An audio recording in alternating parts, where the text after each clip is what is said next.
There is so much uncertainty though with the war in Ukraine because we don't really know whether that's going to impact flows in the summer or in the autumn or at all. So I guess that's something everyone's still watching out for. Yeah, it's just like so much of it is also sentiment based because with the war in Ukraine, all the peace negotiations, there's no concrete date, it's just happening right now. So there's a lot of buzz around it affecting sentiment.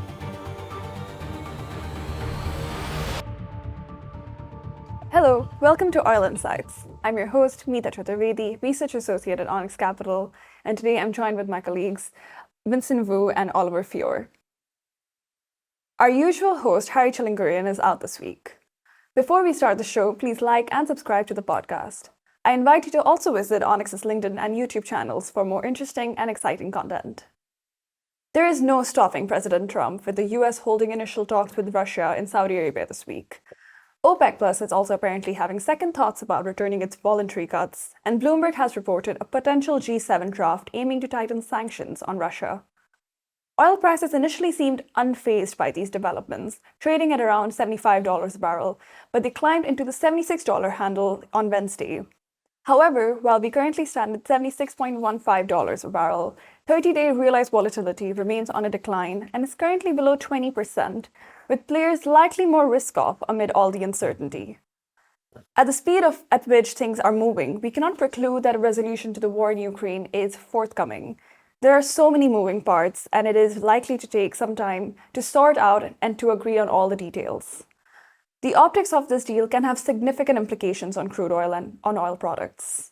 In this podcast, we dive into Onyx's proprietary commitment of traders data on the front-month Brent buy and naphtha swap contracts to examine how open interest is evolving and how the market is positioning against Onyx, particularly looking at market participants that have the most exposure. Finally, we will have a look at the average price in the past week that market participants entered into a short or long position and their divergence to the current price as a potential indication of whether a reversal in flows may be in the making.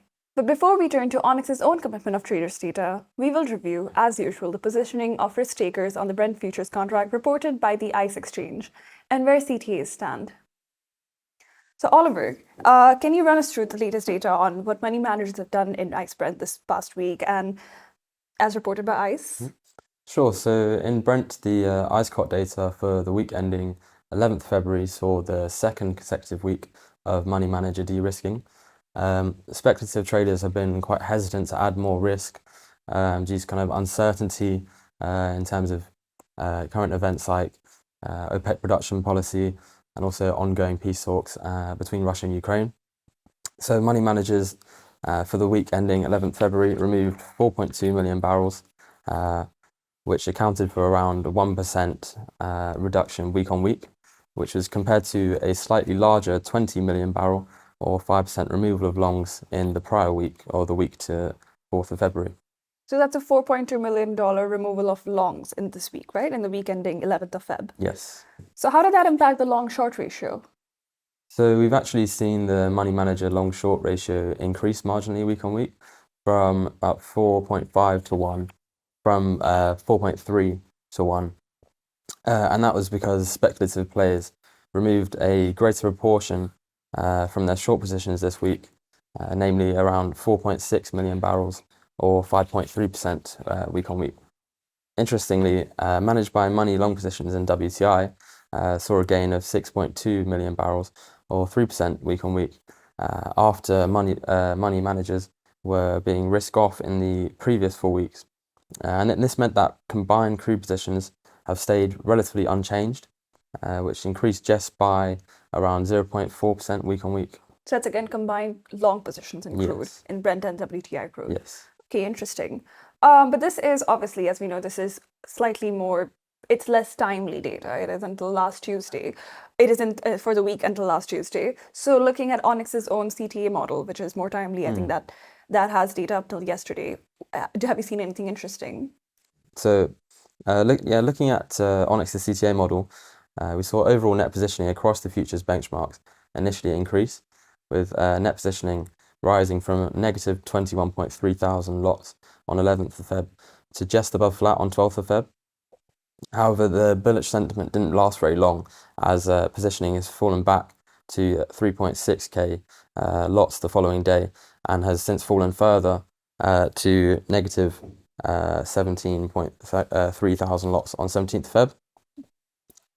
Brent and WTI futures have increased around 5,000 and 4,000 lots respectively on 12th of Feb, reaching a weekly high of negative 9.8 thousand and negative 9.4 thousand lots respectively.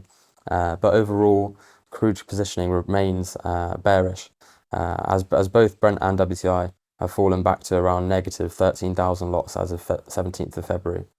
And overall, we've seen the kind of April WTI Brent future spread soften slightly over the past fortnight by around 20 cents to negative $4. Meanwhile, in the products, ICE gas oil futures positioning has flipped net bullish and has remained that way since, currently at 2.5k lots on 17th of February. We also saw RBOB futures briefly hit above flat to a weekly high of 1.8 thousand lots, but has since become more bearish at around negative 1,000 lots. Okay, so crude in itself sort of saw a correction or like corrected upwards, and then we saw bearish positioning sort of come in again. And when you said the overall positioning across the futures benchmark, so that's crude, both Brent and WTI, and both the middle is still so that's ICE gas oil, heating oil, and RBOB gasoline. Yes. Okay, that's interesting. So now that we have positioning cleared, let's now dive into Onyx's own commitment of traders data, beginning with crude oil swaps. So a resolution to the war in Ukraine would likely involve lifting sanctions on Russian oil. Any lifting of the sanctions on Russian oil, in particular by the European Union, could reshuffle oil flows away from India and will likely impact the Brent-Dubai differential. Vincent, are we seeing anything usual in the evolution of the front-month Brent-Dubai? So it's been anything but usual with the price action. So initially, with the news of the intensified sanctions from the US on Russia's energy industry and its shadow fleet, to buy crude strengthened significantly on the back of that, sending the front month Brent to buy below minus $2 per barrel, the lowest level of all time. Considering the resolution of the Ukraine war, any resolution may imply an easing of further sanctions on Russia, one might logically think this is bullish for Brent to buy. Freight rates could fall, which would be bearish for the Dubai portion, and spur more buying around the Atlantic basin crude. In turn, the March contract in the Brent to buy was ranged around in the past week between minus 50 cents to flat. But into this week, we are seeing March actually reaching new lows down to minus 80 cents per barrel, with OPEC potentially delaying their return of barrels back and going ahead in April. So it's anything but certain for the market at the moment. That's a lot happening in the market. So how have price reacted vis-a-vis volatility? Do you think they've become more volatile, or are they consolidating within an obscene range? It is possible to have both. So it is becoming more volatile, but also consolidating at the same time. So prices in Brent to buy are range bound, but the average true range is higher. So the trading ranges is larger as well, leading to more volatile intraday price action. So what's interesting is that the open interest has maxed out in the prompt tenors. So this shows that the traders, market participants who can enter have already entered, which makes the market a lot more vulnerable to rapid shifts in sentiment. So interestingly, we saw for the Feb Brent to buy contract open interest when in mid-January after the sanctions news, there were a lot of stop outs of length, and that was in line with falling open interest. Whereas in March Brent to buy, the open interest levels rose higher. Interestingly, so the ATR shows that volatility has been at an elevated level since mid-January. As I said before, larger trading ranges and a more choppy market. This is a huge contrast to the relatively quiet market we saw in the second half of last year. So it's also worth mentioning, like January Brent to buy is priced out. February, the balance of the month is pricing at around minus $3 per barrel. That's a vast difference to March, April, and May, which is still in the minuses, but it's around more normal levels above -1. So to answer the question, it's becoming more volatile, but they are consolidating at the negative levels. That makes sense. And looking at Onyx's counterparty data, do we see any participants that are more active in the market? Do we see any shifts in flows over this period? Yeah, so a couple parts to this. So in January, when Dubai crude was strengthening, there was just one-way flow in Dubai and buying Dubai spreads and selling Brent Dubai, whether that's outright or the boxes. However, now the flows have become more mixed, and we have observed for our counterparty type data, there's some different agendas might be at play here. Okay. So seeing that majors and NOCs, they've been more on the buy side in the Brent Dubai, especially in March, in April, in June, as well as we've seen refiners getting longer in the prompt months too, which is indicating that there might be a shift towards Atlantic basins such as dated or WTI, the light sweet barrels becoming more cheaper, so they're purchasing that to up towards Asia. So the main thing was actually the trade houses adding nearly 4 million barrels to their long positions in the March Brent Dubai. That's in last week, the week of 10th to 14th February 2025.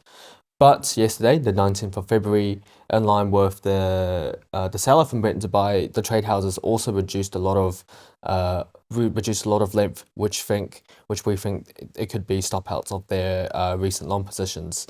On that day, refiners going short was also particularly interesting as well. That also implied some strength was returning to Dubai crude. Okay. So you've got a lot of active participation by both hedgers and speculators. You mentioned that you think traders might be stopping out. So there must be some indication of that through price versus its 7-day relative to where these participants may have entered long or short. Have you seen anything interesting with that data? Of course. So from a general basis, shorts are comfortably in the money. So having entered around the minus 25 cent range. So often we think that we what we do observe is perhaps the physical players they take the shorts into pricing, whereas sometimes the spec guys or trade houses they might take profit in the prompts as well because they would have entered from a few months ago. So of course a lot of these players earn the money, but on the long side. They would be out of the money though, because of course previously we had a huge sell-off, so these lower levels would have attracted both physical and speculative players. We saw fund buying in there as well.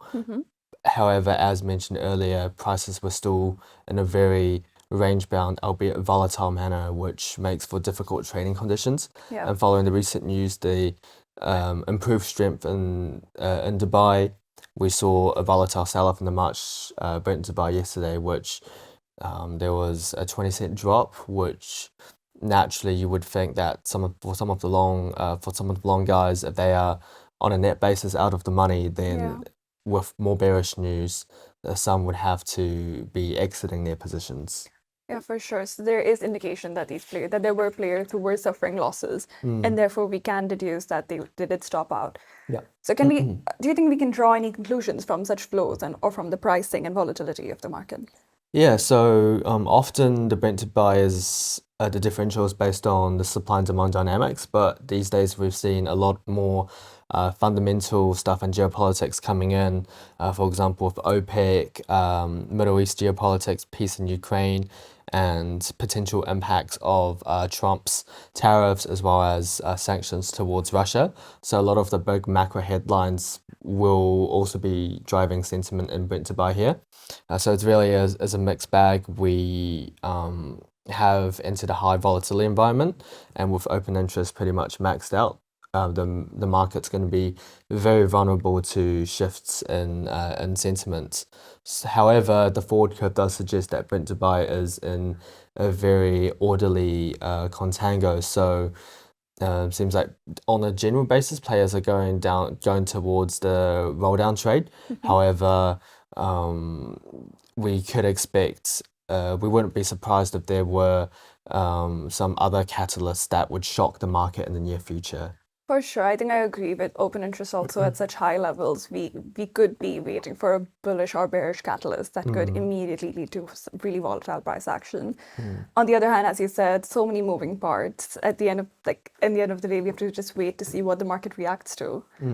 Okay, that is really interesting.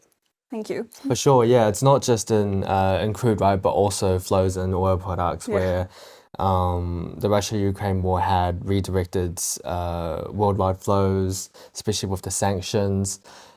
Similarly, any lifting of sanctions would have an impact, reconfigure the flows on oil products. Today we'll focus on naphtha. That's played a big part in the market, the war and stuff. So removing sanctions would allow more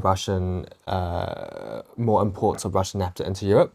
So diving into our commitment of traders data for the oil swaps, Mita, could you take us through some of the key data around the naphtha swaps? Yes, will do. So just focusing on the front man, that is not the March naphtha swap. Just price action wise, it has seen support this week after first dropping to circa $630 per metric ton around the morning of 13th Feb. It since climbed to $650 the following afternoon, but fell to $640 at the close of 14th Feb. It finally closed at $650 on the 17th. So that was a higher close, signaling just more support. And we saw the contract test the $655 area on 19th Feb and again this morning, but both times saw resistance at this level. So yeah, currently the March naphtha contract is just above 650. So you still see support in the market, but we are seeing resistance at the 655 level. Open interest in the March naphtha contract in Europe is around 21.4 million barrels above the 5-year average for this time of the year, and we have seen it increase over the month. However, this past week there have been more day-on-day fluctuations this week. We saw 800 kilobarrels of positions closed on the 13th, and this removal came alongside a significant decline in price action. And we saw the market get shorter in this period as well, highlighting that we may have seen long position players take profit in this period, liquidating this position. We continue to see the market take risk off thereafter, with open interest also coming off between the 17th and 18th of Feb. As of 19th Feb, just looking at overall positioning data against Onyx, you see that the market is overall positioned net short. But if you take a subset of these flows and only count flows against Onyx over the past week, the 7-day long-short ratio currently sits at 40-60 long-short. To give you an indication of how we're shifting towards short positioning, in the week ending 13th of Feb, the 7-day ratio stood at 55-45 long-short. So you can see, at first glance, this is a pretty bearish glance of naphtha sentiment. Interesting. So in the progression of, we've been seeing some interesting trends in open interest, as you rightfully mentioned. So how does that come in line with the price and volatility behavior? Yeah, so it's interesting because, as I mentioned, this week you have seen naphtha be more supported, but you have seen price swinging up and down. The 30-day volatility, however, dropped right before 17th Feb and has been picking up since. So the week to 17th Feb, you saw a pretty significant drop in volatility, and you've seen it picking up since, which makes sense in line with how, as I mentioned, the price of the contract closed higher on 17th Feb and has been a little more supported since. So that makes sense. But price volatility has dropped overall this month as well. So you saw 27th Jan, that is the end of Jan, saw a significant drop in volatility, in line with an $8.9 decline in the M1 contract towards the end of January, when it fell to $630.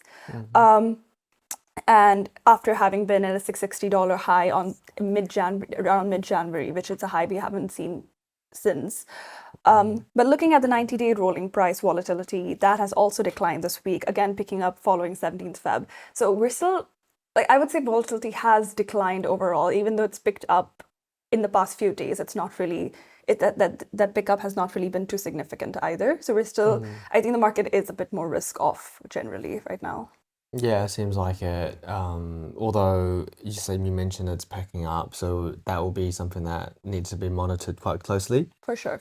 So when it comes to positioning, our data allows us to examine at a more granular level what market participants are positioned, how they are positioned against Onyx.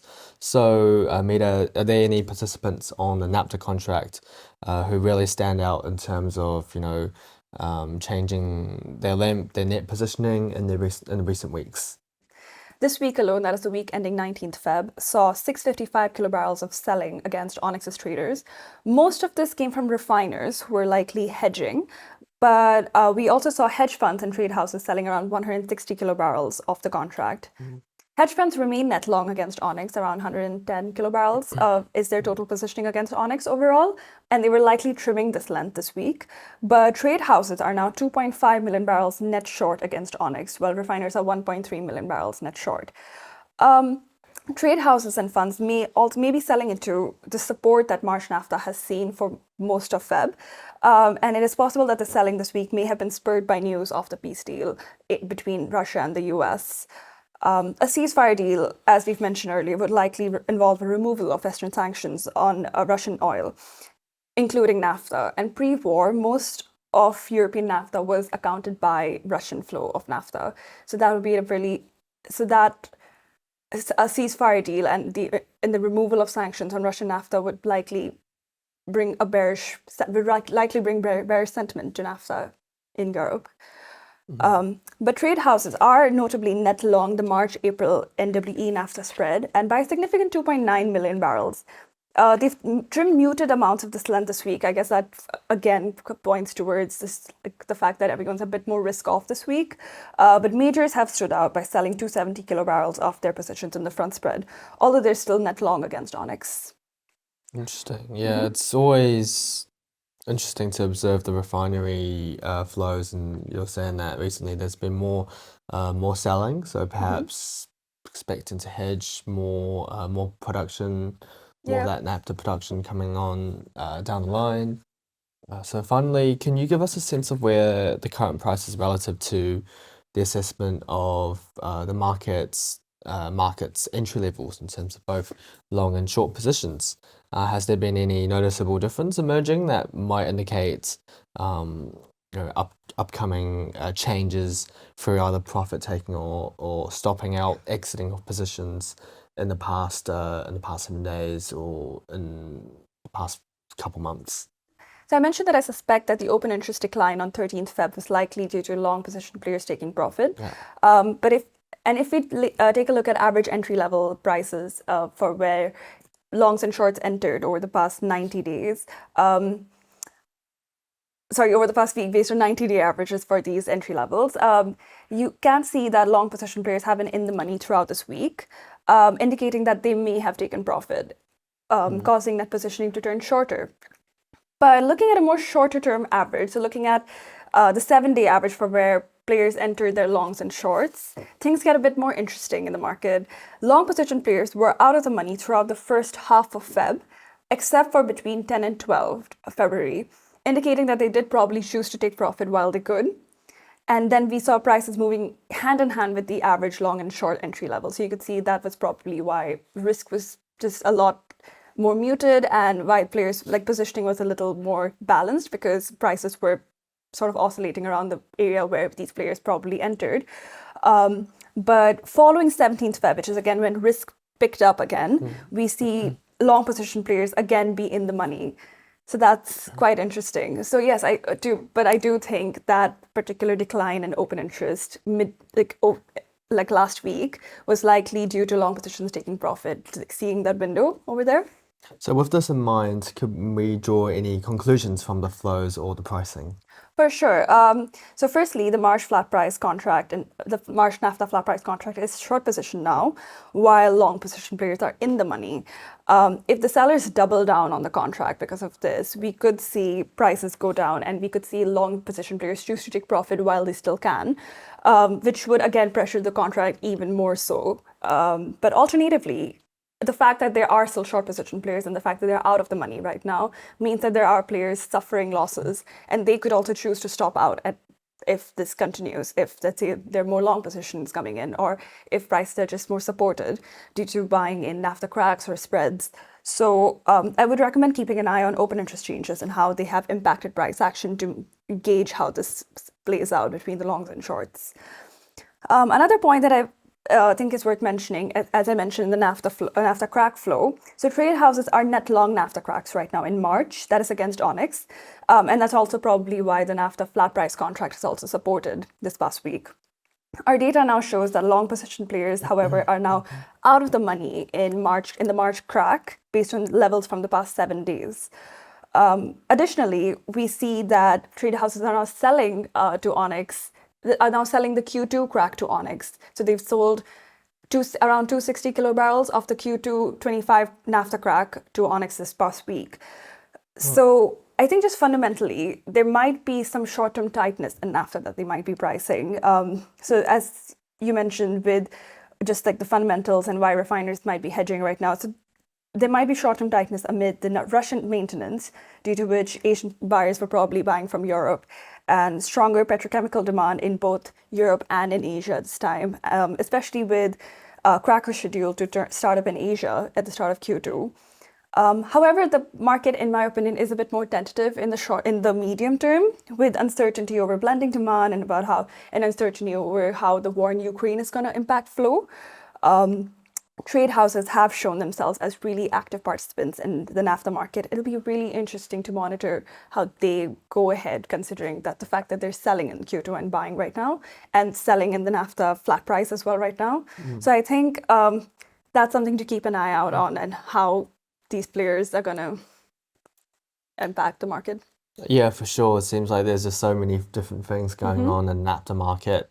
Market's really tentative right now, but the story this week might be a lot different to the story next week. Yeah. So it's the market, you can say, is constantly in flux. I do think the market is still pricing in some short-term tightness, as I mentioned, because of the petrochemical demand and because of just the Russian maintenance, but that's also coming to an end now. And with the war in Ukraine, like with all the uncertainty over there, I guess there is so much uncertainty though with the war in Ukraine, because we don't really know whether that's going to impact flows in the summer or in the autumn or at all. So I guess that's something everyone's still watching out for. Yeah, it's just like so much of it is also sentiment based, because with the war in Ukraine, all the peace negotiations, there's no concrete date. It's just happening right now. So there's a lot of buzz around it affecting sentiment. But until we get a clear picture of what the negotiations look like, if there's any sanctions being removed, then all of that's just speculation, very similar to, I believe, in October last year when the Chinese stimulus news came out. That also had a big change in naphtha market sentiment. Exactly, yeah. True. Well, so this brings us to our crystal ball moment. And here we peer into the slightly longer term. We look at where we might end up towards the end of Q1. And in particular, whether we think Brent would test and move below 70, or whether the bulls will take charge and we'll go up to $80 instead. So let's begin with Vincent. Vincent, our resident house bull, as we know, you mentioned last week that the horns were a bit shorter. Is that still the case? Well, horns, yeah, so horns were a bit shorter last week. That hasn't changed this week. Someone's just trimming them again and again. Just trimming them or maintaining them. So Brent has been extremely resilient this week. In our Brent forecast, we had a cautiously bearish view, but flat price has been finding real consolidation in the $75-$76 per barrel region. So the market's initial gut reaction to the Ukraine peace talks was bearish, but there's still a lot of uncertainty about how that is going to play out. Russia will still need to meet their OPEC plus production targets. And as OPEC showed this week, they will continue to throw headlines out at the market, test the sentiment, test the market's reaction, showing that nothing is a certainty, and to keep traders and analysts guessing. However, what I am seeing is that the physical market in the North Sea is not looking so healthy at the moment, and that's encapsulated in the negative Brent futures supply. That's the April, May, June tenors. That's negative, which points to quite a healthily supplied market and poor demand sentiment right now, which combines with the refinery maintenance season in Europe, as well as the expectation of OPEC bringing back barrels in April. So there's a lot to watch in the coming months, and I do think any confirmation of what OPEC will do will create a reaction in the market. For sure, especially with all the conversation about them postponing the bringing back the barrels now. Oliver, what about you? What do you think Brent would be at? Yeah, I think While we've seen some gains in Brent crude futures over the past week, the April contract has kind of been largely range bound over the past 2 weeks, kind of in a sort of $74 to $77 per barrel range. And now the market is, as you guys have kind of said already, that it's in a kind of waiting game at the moment, and people are waiting to see what will happen regarding tariffs. Trump delaying tariffs on Mexico and Canada seems to have kicked off all this uncertainty that we're seeing now, and this has only been compounded by OPEC now reconsidering April production heights, as well as the Russia-Ukraine peace talks that you mentioned. And it does seem that if OPEC makes any snap decision to either delay or bring back barrels, alongside any significant progress we could see in the Russia-Ukraine peace talks, that we could potentially see Brent crude head towards maybe $70 per barrel, and particularly if we see further US tariffs, which could come in and reduce demand. Okay, interesting. For sure, I think it's interesting that you mentioned the $77 handle, because we're currently in line with the 50-day moving average. I think that's where we could either see support or resistance. But every time we go closer to, say, the $77 handle, yesterday we were at 76.80, we see a lot more sell side resistance, which I think is still really interesting, because that's where we sold off from last week as well. So the $77 handle, I think, would be interesting to watch for if we breach that throughout this period. And I think, as both of you have mentioned, I completely agree that the market is a bit of a waiting game right now, with OPEC postponing its barrels, likely postponing its barrels. There's no confirmation, I think, as such. But yeah, we're just waiting to see whether the market is going to get support from that. If OPEC does postpone its bringing back the latest layer of its cuts, I do think that should support the market. But I still fail to see a bit more bullish impetus other than that. I think China data is picking up a bit. So if there's strong demand side signals from that could be interesting. But at the same time, just for the purposes of like the end of Q1, we'll be starting refinery maintenance in the West and in Asia soon. That would affect the demand for crude. And then with the uncertainty, as I've mentioned, I think I would still be a little more range bound personally. I don't think I see us going above, say, 78. Let's say we cross 77 for a bit. But I also don't really see us going below 70. So I would maybe be really boring and range bound right now and put myself at 75 at the end of Q1. Okay, cool. With that, we conclude this podcast. Thank you, everyone, for joining us today. Until our next episode, please don't forget to, in Harry Tchilinguirian's words, smash that like button, and please subscribe to our podcast. Thank you.